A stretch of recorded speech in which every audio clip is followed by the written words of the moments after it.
Assalamualaikum warahmatullahi wabarakatuh. Perkenalkan, nama saya Hani Marwana Difah dari Prodi PGSD semester 2 Universitas Halim Sanusi. Di sini saya akan mempresentasikan hasil tugas mata kuliah perkembangan peserta didik tentang hakikat perkembangan pertumbuhan peserta didik. Baik, di sini saya akan menjelaskan tentang hakikat pertumbuhan dan perkembangan peserta didik. Yang pertama, pengertian pertumbuhan. Yang kedua, pengertian perkembangan. Yang ketiga, proses perkembangan. Yang keempat, fase perkembangan. Yang kelima, tahap perkembangan. Yang keenam, faktor yang mempengaruhi pertumbuhan dan perkembangan. Dan yang ketujuh, teori perkembangan. Pertumbuhan. Pertumbuhan adalah perubahan yang terjadi pada setiap manusia, terutama berkaitan dengan fisik. Jadi, pertumbuhan berkaitan dengan perubahan kuantitatif yang menyangkut peningkatan ukuran dan struktur biologis.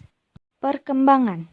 Perkembangan adalah pola gerakan atau perubahan yang dimulai pada saat terjadi pembuahan dan berlangsung terus-menerus selama siklus kehidupan. Selanjutnya ada fase-fase perkembangan. Yang pertama, fase pranatal atau saat dalam kandungan. Waktu yang terletak antara masa pembuahan dan kelahiran. Yang kedua, fase bayi atau saat perkembangan. Berlangsungnya sejak lahir sampai 18 atau 24 bulan. Yang ketiga, fase kanak-kanak awal dan akhir. Berlangsung sejak umur 6 tahun sampai 11 tahun.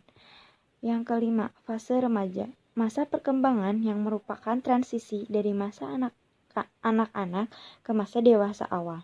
Dimulai dari usia 10 sampai 12 tahun dan berakhir pada usia 18 sampai 22 tahun.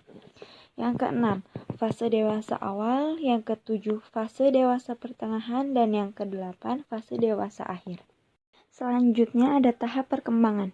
Yang pertama, tahap sensori motor. Yang kedua, tahap operasional. Yang ketiga, tahap operasional konkret. Yang keempat, tahap operasional formal.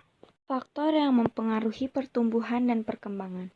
Adapun faktor tersebut ialah: yang pertama, faktor keturunan atau genetik. Yang kedua, faktor kecerdasan. Dan yang ketiga, faktor temperamen. Selanjutnya ada teori perkembangan. Yang pertama, teori kognitif. Menurut Piaget, anak menjalani urutan yang sudah pasti dari tahap-tahap perkembangan kognitif pada setiap tahap, baik kuantitas informasi maupun kualitas kemampuan meningkat. Yang kedua ada teori konstruktivisme.